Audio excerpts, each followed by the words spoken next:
അലൈക്കും വറഹ്മത്തുള്ളാഹി. ഫലസ്തീൻ ജനത അനുഭവിക്കുന്ന വേദനകളും ആവലാതികളും നമ്മൾ ഒരുപാട് ചർച്ച ചെയ്യുന്നുണ്ട്. പക്ഷേ ഈ പ്രശ്നങ്ങൾക്കിടയിലും 1900-ങ്ങളിൽ നിന്ന് തുടങ്ങി 1948-ലെ ഇസ്രായേൽ സ്ഥാപനത്തിൻ്റെ അതിൽ നിന്നും പിന്നീട് ഇപ്പോൾ വരെ 76 വർഷങ്ങളായി ഫലസ്തീൻ ജനത അനുഭവിക്കുന്ന വേദനകൾ അവരെങ്ങനെയാണ് തരണം ചെയ്യുന്നത് എന്നതും കൂടി നമ്മൾ ചർച്ച ചെയ്യേണ്ടതുണ്ട്. ഫലസ്തീൻ സമൂഹം അവർക്ക് നിരവധി പ്രതിരോധ മാർഗങ്ങളുണ്ട്. അത് അവരുടെ ചിഹ്നങ്ങളായും ചില ബിംബങ്ങളായും അവർ കൈക്കൊള്ളുന്നുണ്ട്. ഈ പ്രശ്നങ്ങൾക്കിടയിലും അവർ ഏറ്റുപിടിക്കുന്നത് ഒന്ന് അവരുടെ കഫിയാണ്. നമ്മൾ കുഫിയ എന്ന് വിളിക്കുന്ന, നമ്മൾ മലയാളികൾ ഇംഗ്ലീഷിലും കഫിയ എന്ന് വിളിക്കുന്ന പദപ്രയോഗം. കഫിയ എന്നത് ഫലസ്തീനികൾ അവരുടെ പ്രതിരോധത്തിൻ്റെ ഏറ്റവും പ്രധാനപ്പെട്ട സിംബലായി സ്വീകരിക്കുന്ന ഒരു കഷ്ണം ഷാളാണ്.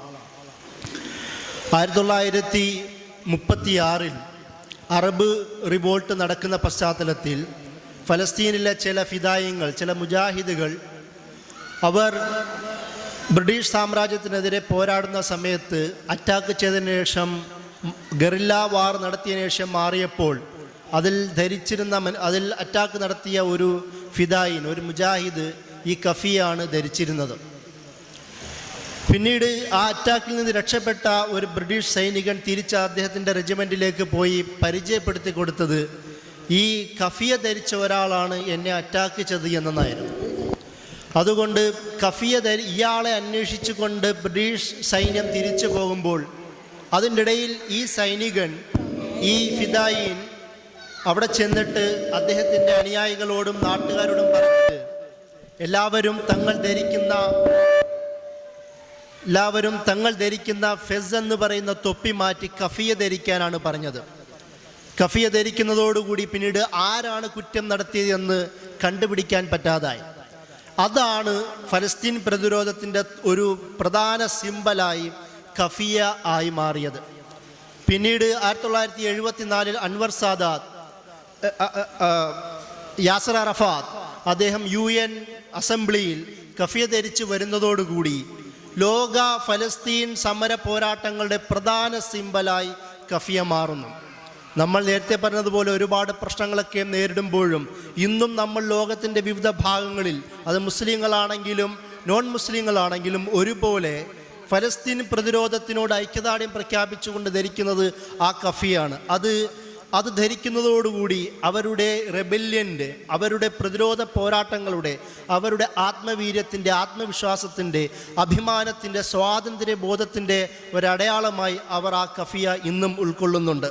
ആ കഫിയയിൽ ഒരുപാട് അർത്ഥങ്ങളുണ്ട്. അതിലൊന്ന് ഒലീവ് മരത്തിൻ്റെ ഇതളുകളാണ്. അതുകൊണ്ട് അവർ ഉദ്ദേശിക്കുന്നത് ഭൂമിയുമായി ബന്ധമുള്ള അവരുടെ ചരിത്രമാണ്. മരം ഭൂമിയിലേക്ക് അവരെ ബന്ധിപ്പിക്കുന്നു, അതായത് ഫലസ്തീനിലേക്ക് അവരെ ബന്ധിപ്പിക്കുന്നു.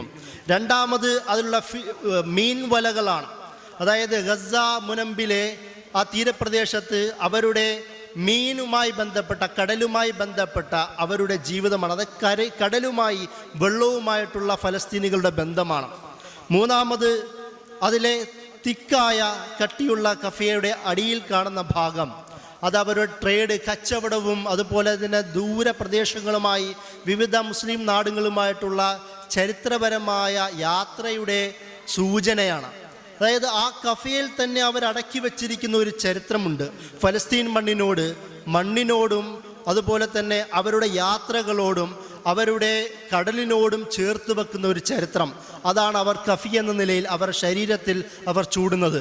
അതുകൊണ്ട് തന്നെ ഒരിക്കലും ഫലസ്തീനികളെ അവരെ മണ്ണിൽ നിന്ന് അറുത്ത് കളയുവാൻ പറ്റില്ല എന്നാണ് ആ കഫിയ കൊണ്ട് അവർ അർത്ഥമാക്കുന്നത്. മറ്റൊന്ന് അവർ പ്രധാന സിംബലായി സ്വീകരിക്കുന്നത് നമ്മളെല്ലാവർക്കും അറിയാം, അവരുടെ പതാകയാണ്. ഏതെങ്കിലും ഒരു നാട്ടിന് പതാക ഉണ്ടാവുന്നത് ആ നാട് ഔദ്യോഗികമായി പ്രഖ്യാപിക്കപ്പെടുമ്പോഴാണ്. ഇസ്രായേലിലെ പല നേതാക്കന്മാരും പല പണ്ഡിതന്മാർ എന്ന് പറയുന്നവർ പലരും പറയുന്നത് ഫലസ്തീൻ എന്ന് പറയുന്ന നാടുണ്ടായിരുന്നേയില്ല. അവരുടെ ഒരു പ്രധാനപ്പെട്ട വാദമായിരുന്നു, അതായത് lands without people for people without lands. നാടില്ലാത്ത ജനതയ്ക്ക് ജനതയില്ലാത്ത നാട് എന്നുള്ള വാദം പറഞ്ഞുകൊണ്ടാണ് ഫലസ്തീനെ അവർ പിടിച്ചടക്കിയത്. പക്ഷേ ഫലസ്തീനികൾക്ക് 1920-കൾക്ക് മുമ്പേ കൊടിയുണ്ടായിരുന്നു. പലതരത്തിൽ പല സമ്മേളനങ്ങളും അവരുടേതായ പല പോരാട്ടങ്ങളിലും മുമ്പേ തന്നെ ഈ ഫ്ലാഗ് അവർ കയ്യിൽ വച്ചിരുന്നു. അറബ് കവിയായ സഫിയുദ്ദീൻ ഹീലി അദ്ദേഹം അദ്ദേഹത്തിൻ്റെ കവിതയിൽ നിന്ന് ആശയം ഉൾക്കൊണ്ടുകൊണ്ടാണ് ഈ കവിത രൂപപ്പെട്ടതെന്ന്, ഈ പതാകയുടെ നിറം രൂപപ്പെട്ടതെന്ന് ചില ചരിത്ര പണ്ഡിതന്മാർ പറയുന്നുണ്ട്. അതായത് ആ പതാകയിലെ വൈറ്റ് നിറം നമ്മുടെ പ്രവർത്തനമാണ്, അതിലെ കറുപ്പെന്ന് പറയുന്നത് നമ്മുടെ യുദ്ധങ്ങളാണ്, അതിലെ പച്ചപ്പെന്ന് പറയുന്നത് നമ്മുടെ പാടങ്ങളാണ്, അതിലെ ചുവപ്പെന്ന് പറയുന്നത് നമ്മുടെ വാളുകളാണ്. ഫലസ്തീനികളുടെ രണവീര്യത്തെ, അവരുടെ പോരാട്ടത്തെ തന്നെ ചിത്രീകരിക്കുന്ന ഒരു സിമ്പലാണ് അവരുടെ പതാക പോലും. അതുകൊണ്ട് തന്നെയാണ് ഇന്ന് നടന്ന ഇന്ത്യൻ ഓസ്ട്രേലിയൻ ക്രിക്കറ്റ് മത്സരത്തിൽ പോലും ആ പവലിയനിലേക്ക് പിച്ച് ഇൻവേഷൻ എന്നാണ് ഉപയോഗിക്കുന്നത്. പക്ഷേ ഒരു ഫലസ്തീൻ സോൾഡാറ്റ് പ്രഖ്യാപിച്ചുകൊണ്ട് ഒരു ചെറുപ്പക്കാരൻ കൊടിയുമായി അതിലേക്ക് ഇറങ്ങി ഓടിയത് നിങ്ങൾ ശ്രദ്ധിച്ചിട്ടുണ്ടാവാം. കാരണം ഇന്ന് ലോകത്ത് ഏറ്റവും ശ്രദ്ധിക്കപ്പെടുന്ന കളികൾ ഒന്നിൽ പോലും അവിടെയും ഫലസ്തീനികളോടുള്ള പോരാട്ടം, അവരോടുള്ള ഐക്യദാർഢ്യം പ്രഖ്യാപിക്കുന്നതിന് ആ കൊടി തന്നെ ഉപയോഗിക്കുന്ന തരത്തിലേക്ക് മാറുന്നത് നമുക്ക് കാണാം. മറ്റൊന്ന് 1948 ശ്രദ്ധേയമായ ഈ കീയാണ്, ചാവിയാണ്, താക്കോൽ. 1948 നഖബ എന്ന് പറയുന്ന സംഭവം ഉണ്ടാവുന്നുണ്ട്. അവിടുത്തെ ജനങ്ങളെ ഒട്ടുമുക്കം ആൾക്കാരെ, ഏകദേശം 7 ലക്ഷത്തിലധികം ആൾക്കാരെ അവിടെ നാട് കടത്തുമ്പോൾ അവരെല്ലാവരും കൈക്കരുതിയത് അവരുടെ വീടിൻ്റെ ചാവികളായിരുന്നു, താക്കോലായിരുന്നു. ഇന്നും ജീവിച്ചിരിക്കുന്ന തലമുതിർന്ന ആൾക്കാർ ഇപ്പോഴും ആ ചാവി കൊണ്ട് നടക്കാറുണ്ട്, സൂക്ഷിക്കാറുണ്ട്. എന്നുമെങ്കിലും തൻ്റെ പ്രദേശത്തേക്ക് ഒരിക്കൽ തിരിച്ചു വരാൻ കഴിയും എന്നുള്ള പ്രതീക്ഷ കൊണ്ടാണത്. ഇപ്പോഴും ഏതെങ്കിലും നിങ്ങൾ ഫലസ്തീൻ ഐക്യദാർഢ്യ പരിപാടികളിൽ നോക്കുമ്പോഴും കാണാം, ഒരു പ്രതീകം എന്ന നിലയിൽ ഇതുപോലെ ഒരു ചാവി അവരും സൂക്ഷിക്കുന്നുണ്ടാവാം. ഈ ഒരു താക്കോൽ, ചാവി അവരുടെ പ്രതിരോധത്തിൻ്റെ, മടക്കത്തിൻ്റെ, അവരുടെ ആത്മവിശ്വാസത്തിൻ്റെ ഒരടയാളമായി ചാവി ഇന്ന് അവരും സൂക്ഷിക്കുന്നുണ്ട്. മറ്റൊന്ന് ഫലസ്തീനിലെ സ്ത്രീകളാണ്.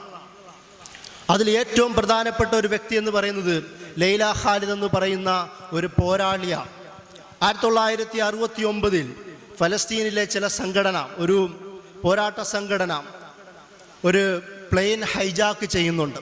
അതിന് നേതൃത്വം കൊടുത്തത് ലൈല ഖാലിദ് എന്ന് പറയുന്ന പോരാളിയായിരുന്നു. ആ ഹൈജാക്ക് ചെയ്തിട്ട് ഇസ്രായേൽ പിടിച്ചു വെച്ച തടവ് പുള്ളികളെ മോചിപ്പിച്ചാൽ മാത്രമേ ഞങ്ങൾ ഈ പ്ലെയിൻ മോചിപ്പിക്കുകയുള്ളൂ, വിട്ടുതരുള്ളൂ എന്ന് പറയുന്ന വാദം മുന്നോട്ട് വെക്കുകയും ഇസ്രായേലിനെ കുറേ തടവുള്ളികളെ വിമോചിപ്പിക്കേണ്ടി വരികയും ചെയ്തു. ആ ലൈല ഖാലിദ് ഇന്നും ആരോഗ്യത്തോടു കൂടി അവിടെ ജീവിക്കുന്നത് നമുക്ക് അറിയാം. അതുകൊണ്ട് തന്നെ ലൈല ഖാലിദ്, നിങ്ങളൊരു പക്ഷേ ഫലസ്തീനിയൻ ഇമേജുകൾ നോക്കുമ്പോൾ തോക്കും പിടിച്ച് നിൽക്കുന്ന ഒരു ചെറുപ്പക്കാരിയെ കാണാം. പിന്നീട് ആ ലൈല ഖാലിദ് ഇസ്രായേലി സൈന്യമോ മൊസാദോ പിടികൂടാതിരിക്കാൻ വേണ്ടി പലവട്ടം പ്ലാസ്റ്റിക് സർജറി പോലും ചെയ്തിരുന്നു. മൂക്ക് മുറിച്ചോ, തൊലി മാറ്റിയോ, കളറ് മാറ്റിയും പലതരം രീതിയിൽ അവർ പലതരം പ്ലാസ്റ്റിക് സർജറിയിൽ പോലും വിധേയമായി. പക്ഷേ ഇന്ന് അവർ വളരെ സ്വതന്ത്രമായി യൂറോപ്പിൽ ജീവിക്കുന്നത് നമുക്ക് കാണാം. അതുകൊണ്ട് തന്നെ ലൈല ഖാലിദും അല്ലെങ്കിൽ ഫലസ്തീനിലെ ഓരോ സ്ത്രീകളും അവിടുത്തെ പ്രതിരോധത്തിൻ്റെ സിംബലുകളായി തന്നെ നമ്മൾ മനസ്സിലാക്കേണ്ടതുണ്ട്. അതുപോലെ മറ്റൊന്നാണ് 1969 ലോക ശ്രദ്ധയാർജിക്കപ്പെട്ട ഹൻലല എന്ന് പറയുന്ന കുട്ടിയുടെ ഇമേജ്. നാജിൽ അലി എന്ന് പറയുന്ന പ്രമുഖനായ ഒരു അറബ് കാർട്ടൂണിസ്റ്റ്, അദ്ദേഹത്തിൻ്റെ സ്കെച്ചിൽ നിന്ന് രൂപപ്പെട്ടതാണ് ഹൻലല എന്ന് പറയുന്ന കുട്ടി. ആ കുട്ടി ഇന്ന് യുദ്ധത്തിൻ്റെയും പ്രതിരോധത്തിൻ്റെയും അതുപോലെ തന്നെ ഫലസ്തീൻ ഐഡൻറ്റിറ്റിയുടെയും ഡിഗ്നിറ്റിയുടെയും അടിസ്ഥാനമായും എപ്പോഴും ഫലസ്തീൻ വിഷയം സംസാരിക്കുമ്പോഴെല്ലാം ഹൻലല എന്ന് പറയുന്ന പുറംതിരിഞ്ഞു നിൽക്കുന്ന ഒരു കുട്ടിയുടെ ഇമേജ് നമുക്ക് കാണുവാൻ കഴിയും. അതുപോലെ മറ്റൊരു സംഭവമാണ് ഇൻതിഫാദ എന്നത്. ഇസ്രായേലിനെ സംബന്ധിച്ചിടത്തോളം ഇൻതിഫാദ എന്ന് പറയുന്ന പദപ്രയോഗം തന്നെ ഏറ്റവും വിറപ്പിക്കുന്നതാണ്. 1987 ഇൻതിഫാദ, അതുവരെ അറബ് ലോകവും ഇസ്ലാമിക ലോകം മുഴുവനും ഫലസ്തീൻ എന്ന് പറയുന്ന പ്രദേശത്തെ അവഗണിച്ചിരിക്കുന്ന സമയത്താണ് ഇൻതിഫാദ, ഹമാസ് അടക്കമുള്ള സംഘടനകൾ പ്രഖ്യാപിക്കുന്നത്. അതോടുകൂടി ഇസ്രായേൽ തന്നെ ഒരുപാട് നാശനഷ്ടങ്ങൾ വരുത്തുവാൻ അവർക്ക് കഴിഞ്ഞു. ചെറുതാണെങ്കിൽ പോലും നാശനഷ്ടങ്ങൾ ഫലസ്തീൻ്റെ പക്ഷത്താണ് കൂടുതലെങ്കിൽ പോലും ഇസ്രായേലിനെ സംബന്ധിച്ചിടത്തോളം വലിയ നാശനഷ്ടങ്ങളും ലോകത്തിന് മുമ്പിൽ മാനക്കേടും ഉണ്ടാക്കുവാൻ കഴിഞ്ഞു. രണ്ടാമത് ഇൻതിഫാദയും 2000 അവർ സംഘടിപ്പിച്ചു. മൂന്നാമതൊരു ഇൻതിഫാദയെ പേടിച്ചുകൊണ്ടാണ് അവർ കഴിയുന്നതെന്ന് പല നിരീക്ഷകന്മാർ പറയുന്നുണ്ട്.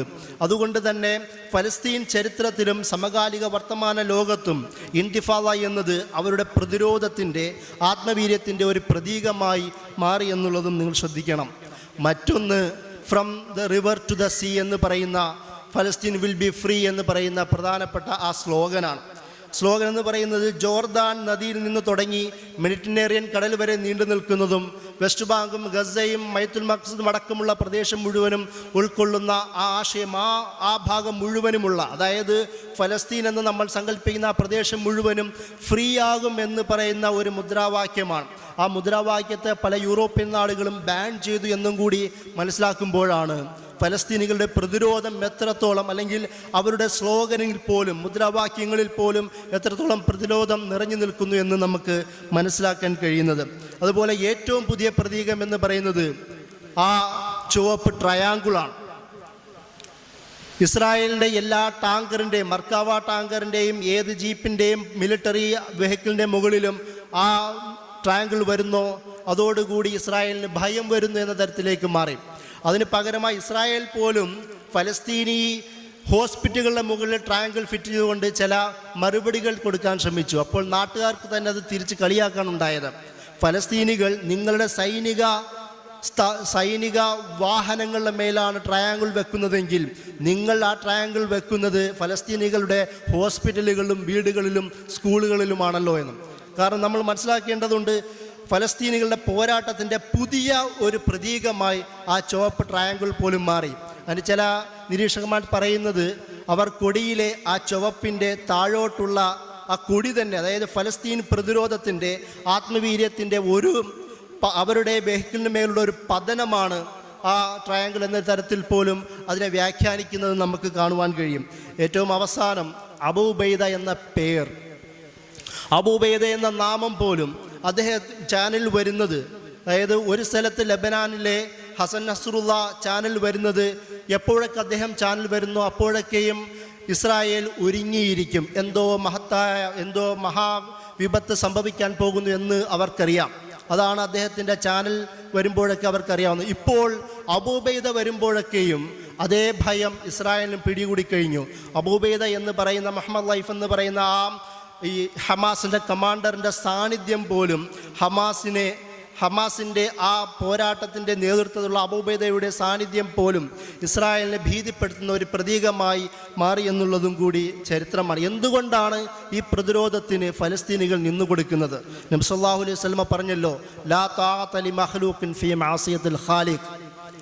അല്ലാഹുവിനല്ലാതെ മറ്റൊരു മഖ്ലൂക്കിനും ഒരു തരത്തിലുമുള്ള അനുസരണയില്ല. ഒരു മഖ്ലൂക്കിനും ഒരു അടിമത്വവുമില്ല, ഒരു അടിയോറ പറച്ചിലുമില്ല, തല കുനിച്ചു കൊടുക്കുകയില്ല, കുമ്പിട്ട് വെക്കുകയുമില്ല, തങ്ങളുടെ താല്പര്യത്തിന് വിപരീതമായ ഒരു ഒപ്പിടലുകളുമില്ല. അതുകൊണ്ട് തന്നെ അതിനെതിരെ നിൽക്കുന്നവരെയെല്ലാം തങ്ങളെ മാറ്റി നിർത്തുന്ന ഫലസ്തീനികൾ നിങ്ങൾ സഹായിച്ചില്ലെങ്കിലും ഉപദ്രവിക്കേണ്ടതില്ല എന്ന് പറയുന്നവരാണ് ഫലസ്തീനികൾ. അതുകൊണ്ട് തന്നെ അവരുടെ ഈ ഹദീസ് പോലും, അതുപോലെ തന്നെ അവർ തന്നെ പറയുന്ന മുഹമ്മദ് നേതാവായ ഒരു ഉമ്മത്ത് ഒരിക്കലും സറണ്ടർ ചെയ്യുകയില്ല എന്ന് അവരുടെ ഭിത്തികളിൽ എഴുതി വെക്കുന്നതും കാണാം. അതിൻ്റെ കൂടെ 2 പ്രധാനപ്പെട്ട പാട്ടുകൾ, അനദമ്മി ഫലസ്തീനി എന്ന് പറയുന്ന എൻ്റെ രക്തം ഫലസ്തീനിയാണെന്ന് പറയുന്ന ഗാനം, അതുപോലെ തന്നെ അൽ ഹഖ് സിലാഹി, the right is my weapon, എൻ്റെ അവകാശം അതാണ് എൻ്റെ ആയുധം, ഉഖാവിം, ഞാൻ അതിനു വേണ്ടി പോരാടുക തന്നെ ചെയ്യും, ചേർത്തു നിൽക്കുക തന്നെ ചെയ്യുമെന്ന് പറയുന്ന ജൂലിയ ബത്രോസിൻ്റെ ലെബനാനി സിംഗറിൻ്റെ ഗാനം, ഇതൊക്കെയും ഫലസ്തീൻ പ്രതിരോധത്തിൻ്റെ അടയാളങ്ങളായി മാറിക്കഴിഞ്ഞു. ഇതുകൊണ്ടാണ്, ഈ ഒരു ആത്മവീര്യം നിലനിൽക്കുന്നതുകൊണ്ടാണ് അറബ് മുസ്ലിം നാടുകളെല്ലാം ഫലസ്തീൻ താല്പര്യങ്ങൾക്കെതിരായി ഇസ്രായേലിൻ്റെ വാലിൻ്റെ അടിയിലേക്കും പോകുമ്പോൾ പോലും ഫലസ്തീനികൾ താൻ ചെങ്കുറപ്പോടുകൂടി പോരാട്ടത്തിന് ഒറ്റയ്ക്ക് തയ്യാറെടുക്കുന്നത്. അതുകൊണ്ട് തന്നെ നമ്മളെ സംബന്ധിച്ചിടത്തോളം ആ പോരാട്ടത്തെ സപ്പോർട്ട് ചെയ്യുകയും ഇമോഷണലി ആണെങ്കിലും ഇൻ്റലക്ച്വലി ആണെങ്കിലും കഴിയും വിധം മെറ്റീരിയലി ആണെങ്കിൽ പോലും അവരോട് സപ്പോർട്ട് ചെയ്യുകയും അവരോടൊപ്പം നിൽക്കുകയും ചെയ്യുക. വാഹൃദവാൻ അൽഹംദുലില്ലാഹി റബ്ബിൽ ആലമീൻ. അസ്സലാമു അലൈക്കും.